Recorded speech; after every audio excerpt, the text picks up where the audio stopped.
दोस्तों, हम पढ़ रहे थे विधानमंडल के बारे में, राज्य विधानमंडल के बारे में, और हमने पहले वाले वीडियो में विधानसभा के बारे में अध्ययन कर लिया था। आज का जो हमारा टॉपिक है वो है विधान परिषद। विधान परिषद को पढ़ने से पहले अपन थोड़ा देख लें कि अपन ने पहले वाले वीडियो में देख लिया था अनुच्छेद 168 के बारे में। अनुच्छेद 168, ये अनुच्छेद 168 है। यह क्या कहता है? इसमें हम अपन लोगों ने पढ़ा था कि अनुच्छेद 168 के अनुसार प्रत्येक राज्य में एक विधानमंडल होगा, कि प्रत्येक राज्य में एक विधानमंडल होगा, और ये विधानमंडल किससे मिलकर बनेगा? राज्यपाल कंपल्सरी है, एक राज्यपाल होगा। इसके अलावा किन्हीं राज्यों में 2 सदन होंगे और किन्हीं राज्यों में एक सदन से मिलकर विधानमंडल बनेगा। यानी कहने का मतलब है कि विधानमंडल है वो राज्यपाल, जिन राज्यों में 2 सदन है वहां पर 2 सदनों से, और जिन राज्यों में एक सदन है वहां पर राज्यपाल और एक सदन से मिलकर विधानमंडल बनेगा। जैसे कि यदि किसी राज्य में द्विसदनात्मक व्यवस्था है तो वहां पर जो विधानमंडल है वो किस प्रकार से बनेगा? वो बनेगा राज्यपाल प्लस विधान परिषद और विधानसभा से मिलकर विधानमंडल बनेगा। ये व्यवस्था उन राज्यों में है जहां पर द्विसदनात्मक व्यवस्था स्थापित है। यदि अपन बात करें एक सदनात्मक की, क्योंकि अपन ने पहले बात कर ली थी, एक सदनात्मक है, यहाँ पर क्या होगा? यहाँ पर राज्यपाल तो होगा लेकिन ये नहीं होगा। यहाँ पर एक सदनात्मक में राज्यपाल और विधानसभा से मिलकर जो विधानमंडल है वो बनेगा। दोबारा देख लें कि अनुच्छेद 168 के अनुसार प्रत्येक राज्य में एक विधानमंडल होगा जो राज्यपाल तथा कुछ राज्यों में 2 सदन और कुछ राज्यों में एक सदन से मिलकर बनेगा। ठीक है, इस प्रकार से अपन ने अनुच्छेद 168 के बारे में पढ़ा। अपन लोगों ने ये भी पढ़ा कि ये जो विधानमंडल है द्विसदनात्मक, जिसमें विधानसभा भी है, विधान परिषद भी है, राज्यपाल भी है, ऐसे कितने राज्य हैं जिनमें इस प्रकार की व्यवस्था है? तो अपन लोगों ने पढ़ा था कि 6 राज्य ऐसे हैं जिनमें विधान परिषद भी है, विधानसभा भी है और राज्यपाल भी है। वो विधानमंडल कौन से हैं? जैसे कि अपन लोगों ने पढ़ा था कि उत्तर प्रदेश में भी है, महाराष्ट्र में भी है, कर्नाटका में भी है, बिहार में भी है, आंध्र प्रदेश में भी है, तेलंगाना में भी है। पहले जम्मू कश्मीर में भी थी, लेकिन राज्यों का पुनर्गठन होने के बाद में ये जम्मू कश्मीर है वो केंद्र शासित प्रदेश का दर्जा से प्राप्त हो गया, इसलिए उसकी व्यवस्था वर्तमान में नहीं है। तो ये वाली जो चीजें हैं ऐसा अपन लोगों ने विधानमंडल में पढ़ा था। आगे चलिए, आगे अपन पढ़ते हैं अनुच्छेद 169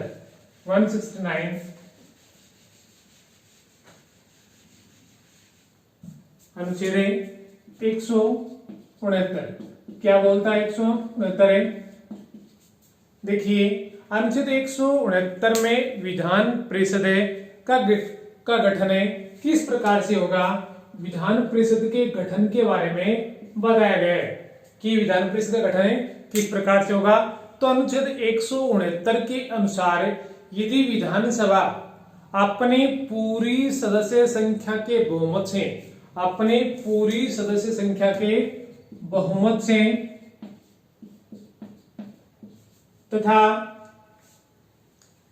तथा उपस्थित व मतदान करने वाले सदस्यों की संख्या के 2/3 बहुमत से एक प्रस्ताव पारित कर दे तो संसद उस राज्य के लिए विधान परिषद का सृजन कर सकती है।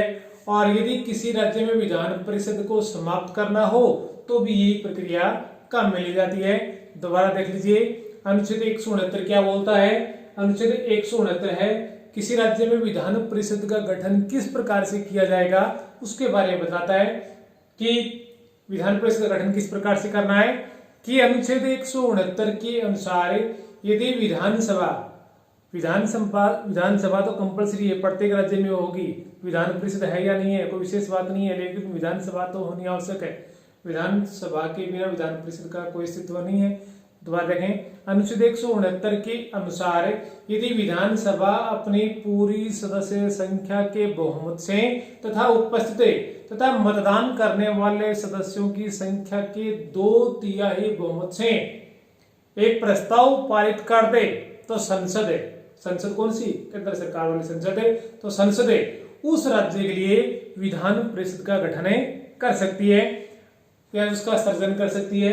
यदि हमें किसी राज्य में विधान परिषद का समापन करना हो तो ये प्रक्रिया काम में ली जाएगी।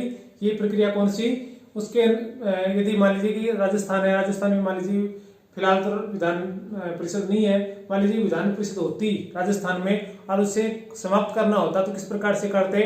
सबसे पहले तो विधानसभा क्या करती, अपनी पूरी सदस्य संख्या से, जैसे राजस्थान में 200 सदस्य हैं तो उनकी बहुमत से एक प्रस्ताव पारित करना पड़ता। विधानसभा में 200 सदस्य हैं, उनका एक 2/3 बहुमत से बहुमत लेकर एक प्रस्ताव पारित करना पड़ता।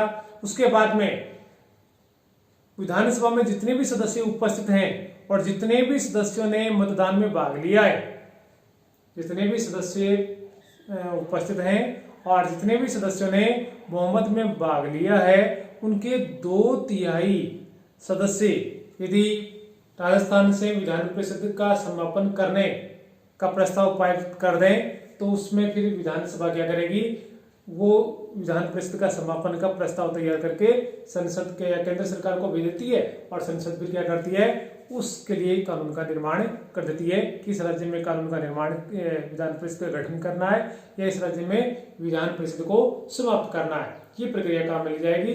जरूरी है कि विधानसभा में उसका 2/3 बहुमत से उसके सर्जन के लिए या समापन के लिए प्रस्ताव लिया जाए। उसके बाद में जो विधानसभा है उसमें क्या होगा, जितने भी सदस्य उपस्थित होंगे और जितने भी सदस्य मतदान में भाग लेंगे, उनका 2/3 सदस्य के प्रस्ताव के द्वारा इसका समापन या सर्जन किया जा सकता है। इसको आप याद रखें। अब चलते हैं इसके गठन में कि विधान परिषद का गठन किस प्रकार से करना है। तो देखिए गठन वही अनुच्छेद 169 वाला है, उसको आप याद रखें। अनुच्छेद 169 में विधान परिषद के गठन के बारे में बताया गया है। सबसे पहले वो अपन पॉइंट वाइज वही चीजें हैं जो अब तक पढ़ते आए हैं। सदस्य संख्या, विधान परिषद में अधिकतम सदस्य कितने हो सकते हैं। तो देखें आप, विधानसभा की कुल सदस्य संख्या जिस भी राज्य में विधान परिषद है और उस राज्य की जो विधानसभा है, उस राज्य की विधानसभा की कुल सदस्य संख्या के 1/3 से अधिक है नहीं होनी चाहिए। क्या करना चाह रहा है कि विधान परिषद में कितने सदस्य होंगे।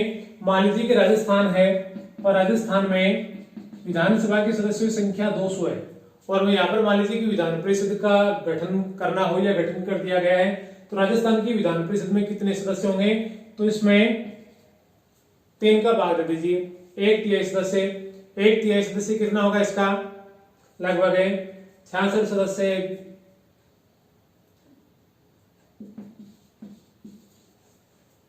लगभग इतना ही आएगा। तो ये लगभग 66 सदस्य हैं, ये राजस्थान की विधान परिषद में अधिकतम हो सकते हैं। समझ रहे हो ना क्या कहना चाह रहा है कि राजस्थान या किसी भी राज्य की जिसमें भी विधान परिषद है, विधान परिषद में सदस्यों की संख्या कितनी होगी। तो इसका सूत्र यही है कि विधानसभा की कुल सदस्य संख्या के 1/3 से अधिक विधान परिषद की सदस्य संख्या नहीं होनी चाहिए। जैसे कि अपने उदाहरण के रूप में राजस्थान का लिया, राजस्थान की विधानसभा के सदस्यों की संख्या 200 है, तो 200 का 1/3 66 होता है, तो 66 से अधिक विधान परिषद की सदस्य संख्या नहीं हो सकती। उसी प्रकार से जब बात करें कि न्यूनतम सदस्य संख्या इसकी कितनी हो सकती है, तो न्यूनतम सदस्य संख्या 40 हो सकती है, 40 से कम नहीं होने चाहिए। हालांकि जम्मू कश्मीर इसका एक अपवाद है जिसमें हालांकि अब तो विधान परिषद वहां पर नहीं है क्योंकि राज्यों का पुनर्गठन किया गया 2019 में, तो उस समय विधान परिषद था, तो उस समय इसकी सदस्य संख्या 40 से भी कम थी। वो जम्मू कश्मीर का अपवाद था, अब नहीं है। जबकि अधिकतम तो कितनी 1/3 से अधिक नहीं होनी चाहिए और न्यूनतम है वो 40 से कम नहीं होनी चाहिए। ठीक है, इसको आप याद रखेंगे। उसके बाद में आगे चलते हैं, सदस्यों का निर्वाचन। सदस्यों का निर्वाचन किस प्रकार से होगा। वो देखिए आप, कौन से सदस्यों की अपन बात कर रहे हैं? अपन बात कर रहे हैं विधान परिषद के सदस्यों की संख्या की। तो देखिए, जिस प्रकार से अपन ने संसद में राज्यसभा के बारे में पढ़ा था, बिल्कुल वैसा ही है। इसमें भी वो चीज काम में लेनी है। इसमें क्या है, पहली बात तो चुनाव है वो अप्रत्यक्ष रूप से होता है, निर्वाचन है अप्रत्यक्ष रूप से होता है। दूसरी बात है आनुपातिक है, आनुपातिक है, प्रतिनिधित्व की एकल संक्रमणीय, एकल है संक्रमणीय मत प्रणाली के द्वारा विधान परिषद के सदस्यों का चुनाव किया जाता है। दोबारा देख लीजिए, विधान परिषद के सदस्यों का चुनाव अप्रत्यक्ष रूप से होता है और इसमें आनुपातिक प्रतिनिधित्व की एकल संक्रमणीय मत प्रणाली के द्वारा इनका चुनाव किया जाता है। दूसरी बात अपन इसमें जब देखें तो इसमें विधान परिषद के जो सदस्य हैं उनका चुनाव वो दो प्रकार का होता है। इनमें एक तो होता है निर्वाचन और एक होता है मनोनयन। मनोनयन, इसमें एक तो निर्वाचन होगा, एक मनोनयन होगा, ठीक है ना। दोनों तरीके हैं, उसमें काम ले जाते हैं।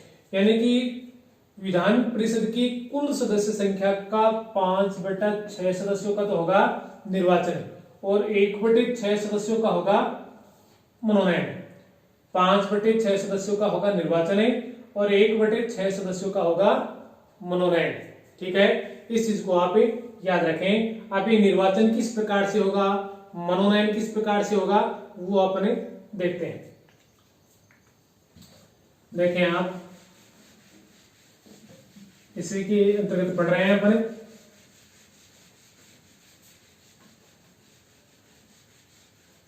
देखिए, विधान परिषद के जो सदस्य हैं उनका निर्वाचन करने के लिए एक निर्वाचक मंडल होता है और उस निर्वाचक मंडल के द्वारा और विधान परिषद के सदस्यों का चुनाव किया जाएगा।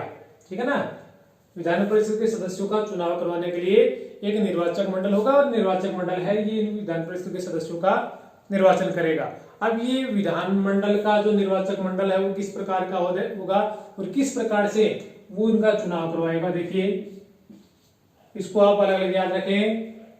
विधान परिषद के कुल सदस्यों का 1/3 सदस्य, जितने भी सदस्य होंगे उनके 1/3 सदस्यों का निर्वाचन है वो स्थानीय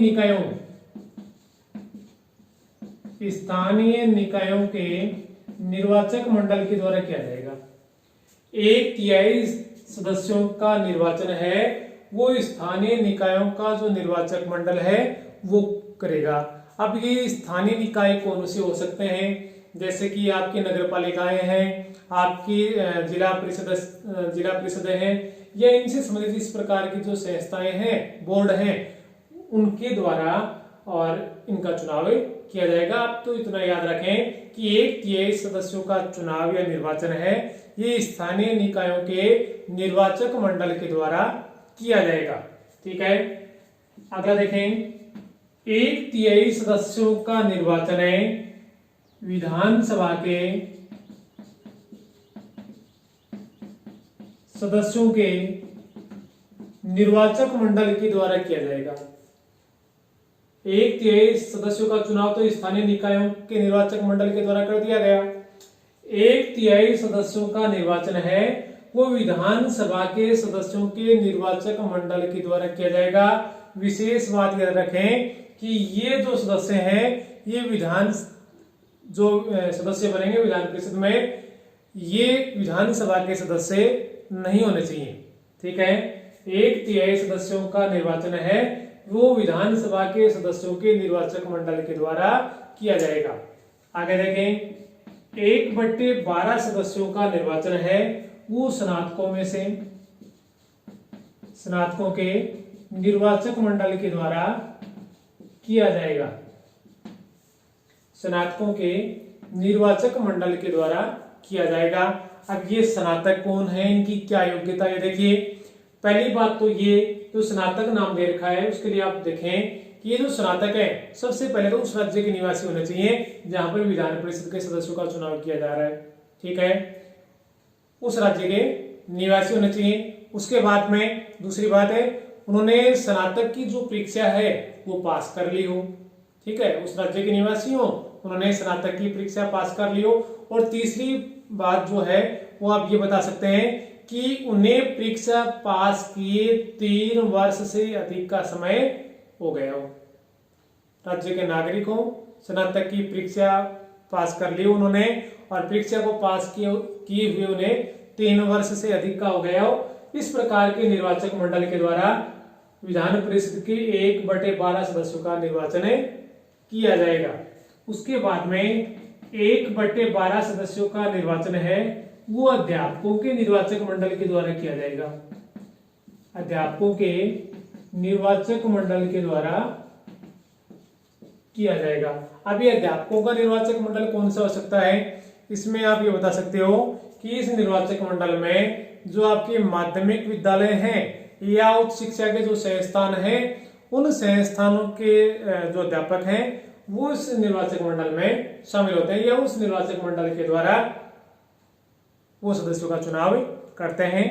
राज्य के अंतर्गत किसी माध्यमिक विद्यालय व उच्च शिक्षण संस्थान में 3 वर्ष से वे पढ़ा रहे हो, इस प्रकार के निर्वाचक मंडल के द्वारा 1/12 सदस्यों का निर्वाचन या चुनाव किया जाएगा।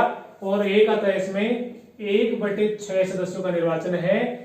ये वाला तो हो गया कौन सा, वो अभी अपन लोगों ने बात की ना कि विधान परिषद के कुल सदस्यों का 5/6 का निर्वाचन होगा, ये तो हो गया निर्वाचन। अब इनका क्या होगा, इनका होगा मनोनयन। और मनोनयन कौन करेगा, राज्यपाल के द्वारा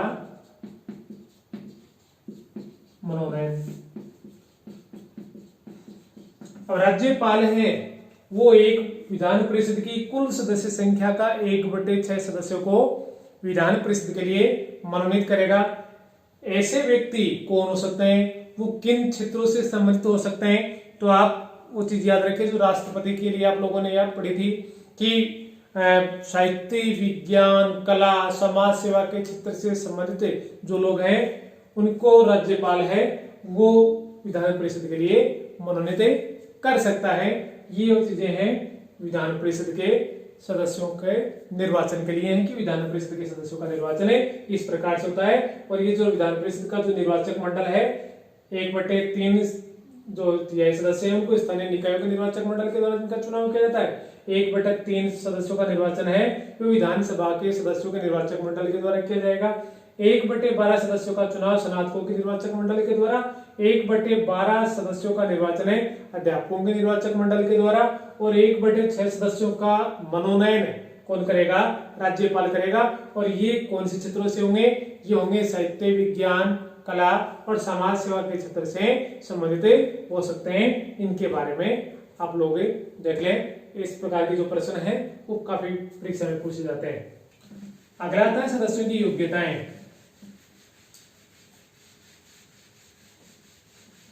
विधान परिषद के सदस्यों की योग्यताएं। विधान परिषद के सदस्यों की योग्यताएं हैं वो भारतीय संविधान के अनुच्छेद 173 में बताई गई है।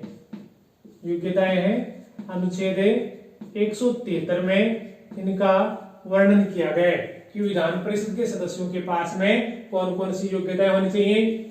पहली योग्यता हो सकती है वह भारत का नागरिक हो, वह भारत का नागरिक हो। दूसरी, वह 30 वर्ष की आयु प्राप्त कर चुका हो, वह 30 वर्ष की आयु प्राप्त कर चुका हो। वह केंद्र सरकार या राज्य सरकार के अधीन किसी लाभ के पद पर कार्यरत ना हो, किसी लाभ के पद पर कार्यरत ना हो। और चौथी बात बताई, वह किसी न्यायालय के द्वारा पागल, दिवालिया या विकट चित्त घोषित ना किया गया हो। ये योग्यताएं हैं, ये राज्य जो विधान परिषद के सदस्य हैं उनके लिए होनी आवश्यक है। इनका उल्लेख भारतीय संविधान के अनुच्छेद 173 में किया गया है। एक तो अनुच्छेद 173 वाला और एक ये जो 30 वर्ष की आयु वाला है। इस प्रकार के प्रश्न है वो काफी पूछे जाते हैं कि विधान परिषद के सदस्य के लिए कितनी आयु का होना आवश्यक होता है, या विधान परिषद के सदस्यों की जो योग्यताएं हैं उनका उल्लेख भारतीय संविधान के कौन से अनुच्छेद में किया गया है। तो इस प्रकार के प्रश्न हैं वो काफी पूछे जाते हैं, तो इनका आप याद रखें। उसके बाद में आगे चलते हैं, कार्यकाल। विधान परिषद के सदस्यों का कार्यकाल, यानी विधान परिषद के सदस्य हैं वो कब तक अपने पद पर बने रहते हैं, कब तक कार्य करते हैं। देखिए, चूंकि राज्यसभा एक स्थायी सदन होता है, उसी प्रकार विधान परिषद भी क्या है, एक स्थायी सदन है। याद रखें, एक स्थायी सदन है। स्थायी सदन है इसका मतलब है इसे भंग नहीं किया जा सकता, कम से कम राज्यपाल तो इसे भंग नहीं कर सकता। यदि किसी राज्य विधान परिषद को हटाना हो तो अभी आपको जो प्रक्रिया बताई ना कि विधानसभा में 2/3 बहुमत से एक प्रस्ताव लेकर उसके बाद में सदन में जितने भी सदस्य उपस्थित हैं और मतदान में भाग लेने वाले सदस्यों के 2/3 बहुमत के द्वारा किसी राज्य में विधान परिषद को समाप्त किया जा सकता है, अन्यथा अन्य किसी प्रकार से विधान परिषद का समापन नहीं हो सकता। विधान परिषद एक स्थायी सदन है जो कभी भंग नहीं होता है। ठीक है, विधान परिषद के सदस्यों का कार्यकाल परीक्षा में काफी पूछा जाता है। सदस्यों का कार्यकाल है 6 वर्ष का होता है। अपन सदस्यों की कार्यकाल की बात कर रहे हैं, विधान परिषद के कार्यकाल की बात नहीं कर रहे हैं, क्योंकि विधान परिषद तो क्या है, एक स्थायी सदन है जो कभी भंग नहीं होता है, जबकि सदस्यों का कार्यकाल है वो निश्चित है, 6 वर्ष का है। इसके जो विधान परिषद है इसके 1/3 सदस्य प्रत्येक 2 वर्ष के बाद में सेवानिवृत्त हो जाते हैं और उनके स्थान पर उतने अन्य सदस्यों का चुनाव कर लिया जाता है। विधान परिषद एक स्थायी सदन है जो कभी भंग नहीं होता। सदस्यों का कार्यकाल 6 वर्ष का होता है। प्रत्येक 2 वर्ष के पश्चात 1/3 सदस्य पद मुक्त हो जाते हैं और उनके स्थान पर उतने नए सदस्यों का चुनाव कर लिया जाता है। ये इसके कार्यकाल में आप पढ़ेंगे। ठीक है, उसके बाद में बात करते हैं पदाधिकारी।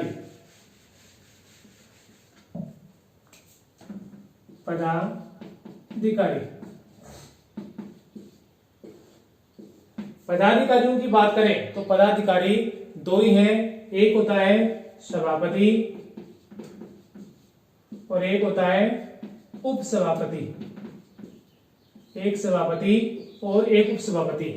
आप इसे महत्वपूर्ण लगाकर कहीं पर लिख लें कि सभापति और उपसभापति, अपने यहाँ पर लोकसभा भी है, राज्यसभा भी है, विधानसभा भी है, सभी प्रकार की व्यवस्थाएं हैं, सभी में तीनों में लगभग एक जैसी सी हैं। इसमें थोड़ी सी अलग है इस प्रकार की है कि विधानसभा की और विधान परिषद की दोनों प्रकृति एक जैसी है। अध्यक्ष के मामले में सभापति और उपसभापति दोनों का निर्वाचन विधान परिषद के सभी सदस्य अपने में से ही करते हैं। ठीक है ना, विधान परिषद के सभी सदस्य अपने में से एक जो सभापति को चुनेंगे और एक उपसभापति को चुनेंगे। ऐसा उल्लेख किया गया है भारतीय संविधान के अनुच्छेद 183 में। ठीक है ना, अनुच्छेद 183 में पदाधिकारियों का वर्णन किया गया है कि विधान परिषद का एक सभापति होगा, एक उपसभापति होगा। दोनों पदाधिकारियों का चुनाव या निर्वाचन है विधान परिषद के सभी सदस्य अपने में से करेंगे। यानी अपने में से एक सभापति को चुनेंगे, एक उपसभापति को चुनेंगे। ठीक है, उसके बाद में आगे आता है इसकी गणपूर्ति।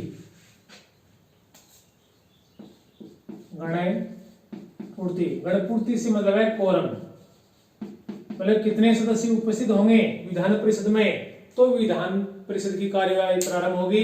तो आप देखें, विधान परिषद की बैठकें तभी प्रारंभ होंगी जब सदन यानी विधान परिषद की कुल सदस्य संख्या का 1/10 भाग उपस्थित हो।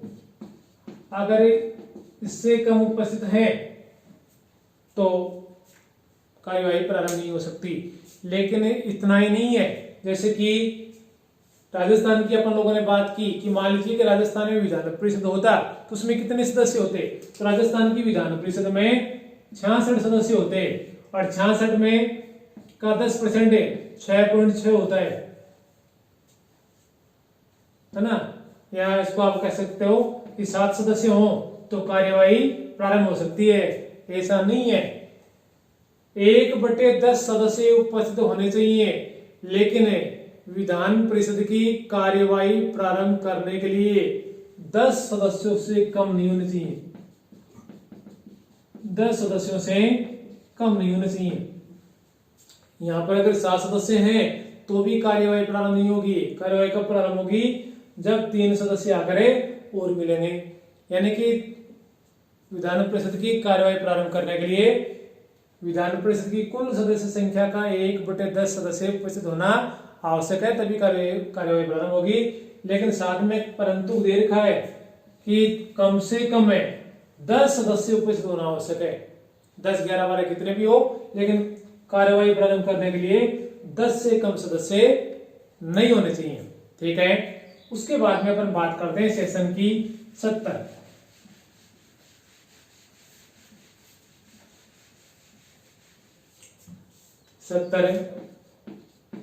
या आप इसे अधिवेशन भी बोल सकते हैं, आप इसे सेशन के नाम भी दे सकते हो। ठीक है ना, सत्र या सेशन एक ही बात होती है। अपन लोग पहले भी पढ़ रहे थे, जैसे कि पढ़ा था अनुच्छेद 174 में क्या पढ़ा था कि विधानसभा के बारे में पढ़ रहे थे कि कम से कम 1 वर्ष में 2 सत्रों का आयोजन अवश्य करना चाहिए। उसी प्रकार से विधान परिषद में भी है कि अनुच्छेद 174 के अनुसार विधान परिषद के द्वारा समय समय पर, यानी कहने का मतलब कि 1 वर्ष में कम से कम 2 सत्र या 2 बैठकें अवश्य बुलाई जानी चाहिए। और ये बैठकें बुलाएगा कौन है? राज्यपाल है।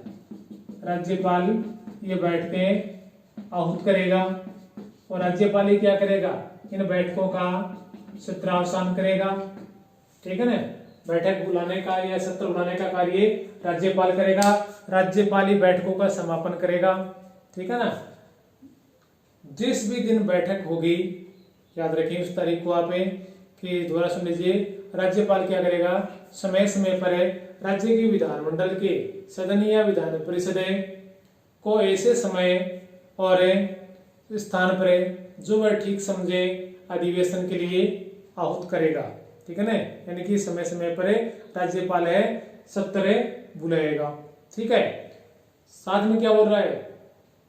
सत्र की पहली बैठक और आगामी बैठक है, जो बैठक आगामी होने वाली है, प्रथम बैठक है और आगामी बैठक के बीच नियत तारीख के जिस दिन, मान लीजिए एक बैठक हो गई है मार्च में, ठीक है ना, मान लीजिए 31 मार्च से प्रारंभ हो या 31 मार्च को इसका समापन हो गया, फिर 1 अक्टूबर को अगली बैठक हो गई। ठीक है ना, तो इसमें 6 माह का समय हो गया। ठीक है, फिक्स है 31 मार्च अक्टूबर हो गया। कम ही समय, 6 माह से भी कम का ही समय इसमें बचा हुआ है, तो इस प्रकार की बैठक हो सकती है। इनसे अधिक की अगर समय ज्यादा लग रहा है तो इसका मतलब है कि इस प्रकार की बैठक में ज्यादा समय नहीं लगना चाहिए। कहने का मतलब है कि प्रथम बैठक है और आगामी बैठक के लिए नियत तारीख है, जो तारीख निश्चित की है उस तारीख के 6 माह से अधिक का अंतर नहीं होना चाहिए। यानी 2 बैठकों के बीच में 6 महीने से अधिक अंतर नहीं होना चाहिए। 6 महीने के भीतर भीतर बैठक का आयोजन कर लिया जाना चाहिए। 1 जनवरी में हो गया तो अगला जुलाई अगस्त में या जून जुलाई में अगली बैठक बुला लेनी चाहिए। ठीक है ना, कम से कम 1 वर्ष में कम से कम 2 बैठकें बुलाई जानी चाहिए। 2 से अधिक कितनी बुलाई जा सकती हैं, लेकिन कम से कम 2 बैठकें बुलाई जानी चाहिए और दोनों बैठकों के मध्य 6 माह से अधिक का अंतर नहीं होना चाहिए। अनुच्छेद 174 में इसके बारे में बताया गया है। इसके अलावा जो सभापति और उपसभापति हैं उनकी वेतन भत्तों की व्यवस्था भी की गई है। वेतन भत्ते इस प्रकार से मिलेंगे इनको। सभापति उपसभापति की अपन बात कर रहे हैं, इनके लिए जो फंड की व्यवस्था कहाँ से की जाएगी उसके लिए अनुच्छेद 186 में वर्णन किया गया है। अनुच्छेद 186 में विधान परिषद के सभापति और उपसभापति दोनों के लिए व्यवस्था की गई है कि राज्य का विधानमंडल विधि के द्वारा समय समय पर जो वेतन और भत्ते निर्धारित करें वो वेतन भत्ते ये प्राप्त करने के हकदार होते हैं। इनका उल्लेख अनुच्छेद 186 में किया गया है। अपन बता सकते हैं कि इनके वेतन भत्ते हैं वो राज्य सरकार पर भारित होते हैं और जो राज्य का विधानमंडल है वो निर्धारित करता है कि सभापति उस व्यक्ति को कितना वेतन दिया जाना आवश्यक है। ठीक है, आगे चलते हैं। विधान परिषद की शक्तियां, यानी कि विधान परिषद है वो कौन कौन सी शक्तियां का प्रयोग करता है या कर सकता है। तो आप देखें कि विधान परिषद की जो शक्तियां हैं उनमें जो सबसे महत्वपूर्ण है वो है कानून निर्माण संबंधी शक्ति। कानून निर्माण संबंधी शक्ति, यानी कानून निर्माण का कार्य आपको पता है कि विधानमंडल करता है और यदि वहां पर द्विसदनात्मक व्यवस्था है तो विधानसभा, विधान परिषद और राज्यपाल तीनों मिलकर है उस राज्य के लिए कानून का निर्माण करते हैं। थोड़ा सा अपन पढ़ रहे हैं विधान परिषद के बारे में। तो अब देखिए, क्यों यदि कोई विधेयक है, मुख्यतः विधेयक दो प्रकार के होते हैं, धन विधेयक है और साधारण विधेयक है। धन विधेयक है वो हमेशा विधानसभा में ही प्रस्तुत किया जाता है सबसे पहले, जबकि यदि कोई साधारण विधेयक है या आप कह सकते हैं कि धन विधेयक के अलावा जो भी विधेयक है वो चाहे तो विधान परिषद में भी पहले प्रस्तावित किए जा सकते हैं। धन विधेयक को छोड़कर अन्य विधेयक किसी भी सदन में प्रस्तावित किए जा सकते हैं। आपकी किताब में आपको बताया भी गया होगा अनुच्छेद 197, अनुच्छेद 197 है, जिसमें क्या बताया गया है कि जब विधानसभा किसी साधारण बहुमत को पारित करके विधान परिषद को भेजती है, क्या बताया, अनुच्छेद 197 के अनुसार, 197 के अनुसार जब विधानसभा किसी साधारण बहुमत को पारित कर विधान परिषद को भेजती है, ये विधानसभा है और इसने क्या किया, 2/3 बहुमत से एक प्रस्ताव पारित करके और किसको भेज दिया, विधान परिषद को भेज दिया। ठीक है ना। ये कह रहा है कि विधान परिषद अब क्या करेगी, अब ये कह रहा है विधान परिषद चाहे तो क्या करे कि इसको अस्वीकृत कर सकती है, इसको अस्वीकृत कर सकती है या इसमें संशोधन कर सकती है या इसको रोक सकती है या इसे पारित कर सकती है। ठीक है, यदि पारित कर दिया है तो राज्यपाल के पास जाएगा और राज्यपाल का हस्ताक्षर होते ही वह कानून बन जाएगा। ठीक है, अस्वीकृत कर दिया तो अस्वीकृत कर दिया इसका मतलब है पेपर समाप्त हो जाएगा। संशोधन करने के लिए लौटा दिया, ठीक है, और विधानसभा ने क्या किया, इसमें वापस संशोधन करके विधान परिषद को भेज दिया, तो विधान परिषद चाहे तो इसे 2/3 बहुमत से पारित करके राज्यपाल को भेज सकती है और राज्यपाल का हस्ताक्षर होते ही वह कानून बन जाता है। और रोक सकती है तो कितने समय के लिए, तो रोक सकती है तो मतलब है 3 माह के लिए रोक सकती है अधिकतम है, यानी एक समय में 3 महीने के लिए रोक सकती है। मान लीजिए कि जब मान इसको रोक लिया है या इसको अस्वीकृत कर दिया है या इसमें संशोधन कर दिया, जैसी भी स्थिति इसको मान लीजिए कोई सी भी हो सकती है, 3 माह तक इसको रोक लिया गया है, तो क्या होगा, विधानसभा 3 माह के पश्चात फिर से एक प्रस्ताव पारित करके विधान परिषद को भेजती है, यानी कि 3 माह तक विधान परिषद ने इस विधेयक को रोक रखा है, तो उसके बाद विधानसभा क्या करेगी, फिर से नए सिरे से एक नया प्रस्ताव पारित करेगी 2/3 बहुमत से, और वो प्रस्ताव पारित करके फिर से विधान परिषद को भेजती है।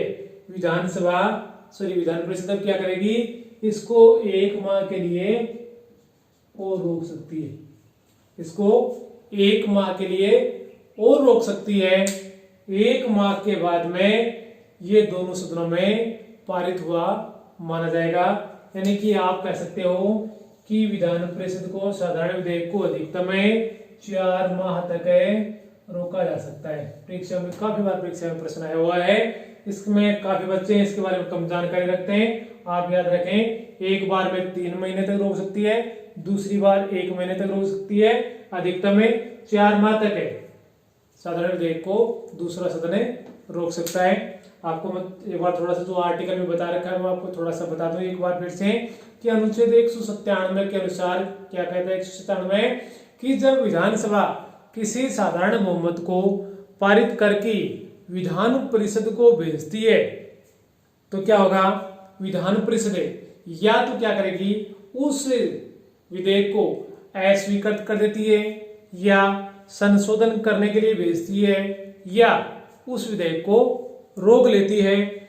3 माह तक तो विधानसभा 3 माह तक तो विधानसभा पुनः विधेयक को पारित करके परिषद को भेजती है। अगर 3 महीने तक भी उसको रोके रखती है तो क्या होगा, विधानसभा पुनः नए प्रस्ताव को 2/3 बहुमत से पारित करके विधान परिषद को भेजेगी और इस बार भी विधान परिषद चाहे तो उसे स्वीकृत कर सकती है, संशोधन कर सकती है या रोक सकती है, लेकिन जो रोकने की अवधि है वो केवल 1 माह है। उसके बाद में दोनों सदनों में इसे पारित हुआ मान लिया जाएगा। ठीक है, दोबारा सर ये वाली भाषा हो सकता है आपको समझ में कम आई होगी। विधानसभा किसी बहुमत को 2/3 बहुमत से पारित करके विधान परिषद को भेजेगा। विधान परिषद क्या करेगा, या तो उस विधेयक को स्वीकृत कर देगा या उसमें संशोधन करने के लिए वापस लौटा देगा या उसको रोक सकता है। रोक लिया तो अधिकतम 3 माह तक रोक सकता है या पारित कर दिया तो राज्यपाल का हस्ताक्षर होते ही कानून बन जाएगा। मान लीजिए उसको रोक लिया है तो रोक 3 महीने तक उसको रोक रखा है तो विधानसभा क्या करेगी, फिर से नए सिरे से एक प्रस्ताव तैयार करेगी और वो प्रस्ताव फिर से विधान परिषद को भेजेगी। विधान परिषद फिर भी इस बार यही काम करेगा, या तो उसे अस्वीकृत कर सकता है या उसको संशोधन के लिए वापस लौटा सकता है या उसे रोक सकता है या उसे पारित कर देगा। लेकिन रोकने की जो अवधि है वो अधिकतम 1 माह है। यदि 1 माह तक उसको रोक रखा है तो उसके बाद में ये माना जाएगा कि वह दोनों सदनों में पारित हो गया है। ठीक है, यानी कि अधिकतम 4 माह तक इसे रोका जा सकता है। ठीक है, अगले चलिए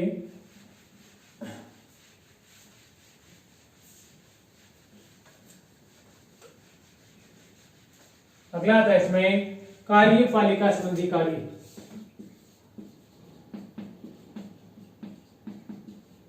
कार्यपालिका संबंधी कार्य। कार्यपालिका संबंधी कार्य जैसे देखिए ये जो विधान परिषद है ये कार्यपालिका पर नियंत्रण रखने का कार्य करती है। अब कार्यपालिका पर नियंत्रण किस प्रकार से रखेगी, ये प्रश्न पूछ सकती है, वाद विवाद कर सकती है या पूरक प्रश्न इसमें पूछ करें। ये एक प्रकार से कार्यपालिका पर नियंत्रण रख सकती है। बाकी भी ज्यादा विशेष शक्तियां विधान परिषद को प्राप्त नहीं है। अगला था इसमें वित्तीय शक्तियां। वित्तीय शक्तियों के बारे में अपन कह सकते हैं कि वित्तीय शक्तियां भी अधिकांशतया विधानसभा को ही प्राप्त हैं, विधान परिषद को इसमें नाममात्र की शक्तियां प्राप्त हैं। क्योंकि पता हमें कि वित्त विधेयक हैं वो केवल विधानसभा में ही पहले प्रस्तावित किए जा सकते हैं। वित्त विधेयक से संबंधित सारी शक्तियां विधानसभा को प्राप्त हैं। इसके अलावा जो विधान परिषद है वो धन विधेयक से संबंधित जो शक्तियां हैं वो नाममात्र की रखता है, क्योंकि वास्तविक शक्तियों का प्रयोग जो है विधानसभा करता है। जैसे कि अपन बात करें, यदि कोई विधेयक है, धन विधेयक है, तो धन विधेयक सबसे पहले कहाँ रखा जाएगा, विधानसभा में। और जब विधानसभा इसे 2/3 बहुमत से पारित करके विधान परिषद को भेजती है तो विधान परिषद क्या करेगा, पहली बात तो इसे अस्वीकृत नहीं कर सकता, इसको रोक सकता तो कितने समय के लिए, 14 दिन के लिए। ठीक है ना, 14 दिन तक रोक लिया है तो 14 दिन के बाद में ये अपने आप ये मान लिया जाएगा कि धन विधेयक है वो दोनों सदनों में पूर्ण बहुमत से पारित हो गया है, या संशोधन करने के लिए लौटा दिया है, ऐसा कर सकता है। और विधानसभा ने क्या किया, बिना संशोधन की वापस विधान परिषद को लौटा दिया, तो इस बार विधान परिषद है इस धन विधेयक को पारित करने से मना नहीं कर सकती, उसे इस धन विधेयक को पारित करना पड़ेगा। कहने का मतलब है कि वित्तीय जो शक्तियां हैं वो विधानसभा को प्राप्त है, विधान परिषद को इसमें किसी प्रकार की कोई विशेष शक्तियां प्राप्त नहीं है। इस प्रकार से ये जो विधान परिषद का गठन और विधानसभा की शक्तियां हैं वो समाप्त